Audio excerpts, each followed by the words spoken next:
बात करेंगे भारत के एक ऐसे बहुप्रतिष्ठित संगठन, एक ऐसे ऑर्गेनाइजेशन के बारे में जिसका हमेशा से देश की सुरक्षा में एक बहुत बड़ा योगदान रहा है। लेकिन इसके बावजूद भी ऐसे बहुत ही कम लोग हैं जो इनके बारे में जानते हैं या यूँ कहें इनके बारे में जानना चाहते हैं। हम बात कर रहे हैं भारत की बॉर्डर रोड्स ऑर्गेनाइजेशन के बारे में, जो कि BRO के नाम से जाने जाती है। और इस एपिसोड में हम आपको इस ऑर्गेनाइजेशन के बारे में कुछ ऐसी बातें बताने जा रहे हैं जिनके बारे में आप सभी को मालूम होना चाहिए। So without wasting time, let's begin.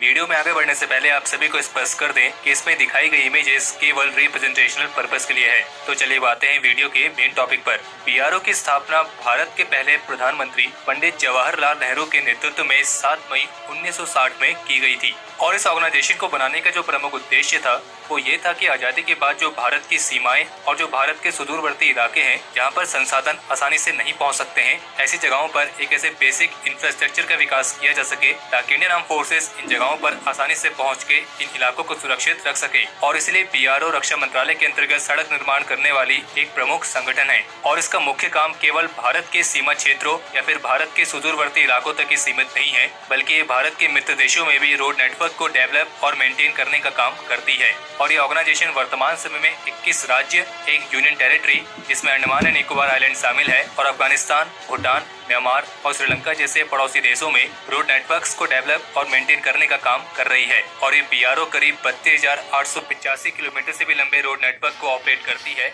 और इसके साथ साथ देश में करीब 12,1200 मीटर के परमानेंट ब्रिजेस भी इसके द्वारा ऑपरेट किए जाते हैं। और इस ऑर्गेनाइजेशन के स्टाफ में इंडियन आर्मी की कोर ऑफ इंजीनियर्स से भी ऑफिसर्स और ट्रूप्स भी शामिल होते हैं। और इसका मोटो है श्रवणम सर्वम साधम, जिसका मतलब हुआ कि आप कड़ी मेहनत से किसी भी चीज को प्राप्त कर सकते हैं। और BRO के एग्जीक्यूटिव हेड के तौर पर लेफ्टिनेंट जनरल रैंक के ऑफिसर को नियुक्त किया जाता है, जिसे DGBR कहते हैं। और वर्तमान समय में इस पोस्ट पर लेफ्टिनेंट जनरल हरपाल सिंह हैं। अभी शायद आप में से कुछ लोगों के मन में ये भी सवाल जरूर आ रहा होगा कि अगर ये ऑर्गेनाइजेशन केवल रोड नेटवर्क को ही मेंटेन करने का काम करती है तो इसमें बड़ी बात क्या है। तो आपको बता दें कि BRO ऐसे कठिन इलाकों पर इन रोड नेटवर्क्स को मेंटेन करती है जहां पर आप जाने की सोच भी नहीं सकते। और इस ऑर्गेनाइजेशन में पर्सनल्स को इसके पेरेंट कैडर BRAS यानी कि बॉर्डर रोड इंजीनियरिंग सर्विसेज और BREF यानी कि जनरल रिजर्व इंजीनियरिंग फोर्स से लिया जाता है। और जो इसमें ऑफिसर्स का सिलेक्शन होता है वो UPSC के इंडियन इंजीनियरिंग सर्विसेज यानी कि IES एग्जामिनेशन के माध्यम से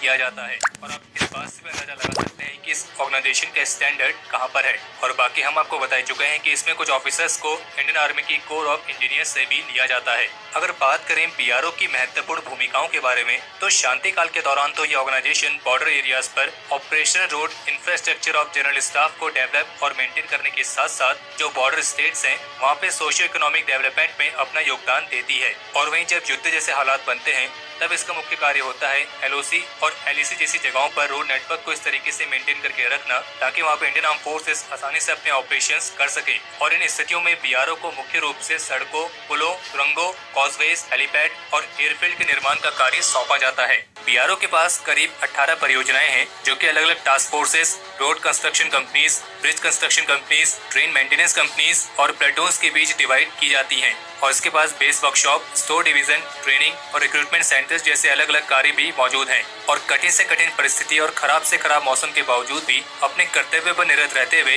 ये सीमा क्षेत्रों पर बुनियादी ढांचे का विकास करते हैं ताकि इंडियन आर्म फोर्सेस को उनकी सामरिक जरूरतों को पूरा करने में मदद हो सके। और इतना ही नहीं बल्कि सुदूर दुर्गम इलाकों में बुनियादी ढांचे का विकास करके इसने भारत के सामाजिक व आर्थिक विकास में एक महत्वपूर्ण भूमिका निभाई है। और अपनी स्थापना के बाद से लेकर अभी तक BRO पूर्वी और पश्चिमी सीमाओं पर कई तरह के इंफ्रास्ट्रक्चर का निर्माण करके अपने महत्वपूर्ण योगदान दे चुका है। और अभी हाल ही में भी जोजिला पास के कार्य को अपने शेड्यूल टाइम से पहले पूरा करके इस ऑर्गेनाइजेशन ने एक और महत्वपूर्ण उपलब्धि को हासिल किया था। और जब 2017 में दोकलम विवाद हुआ था वहाँ पे रोड नेटवर्क इतना अच्छा नहीं था जिस वजह से बेस तक पहुँचने में करीब 7 घंटे तक का समय लग जाता था। लेकिन अब BRO की मदद से वहाँ पे हर मौसम में काम करने वाली तारकोल से बनी एक सड़क तैयार हो चुकी है जिस पर आप चाहे जितना वजन ले जा सकते हैं। और उसकी मदद से अब जहाँ 7 घंटे का समय लगता था वहीं अब केवल 40 मिनट से ज्यादा का वक्त नहीं लगेगा। और अगर आप इस ऑर्गेनाइजेशन को ज्वाइन करना चाहते हैं तो आपको बता दें कि BRO समय समय पर अपनी ऑफिशियल वेबसाइट bro.gov.in पर वैकेंसीज निकालते रहता है। आप चाहे तो वहाँ जाके इसके लिए अप्लाई कर सकते हैं। और ये ऑर्गेनाइजेशन देश के फॉरवर्ड एरियाज में अभी तक करीब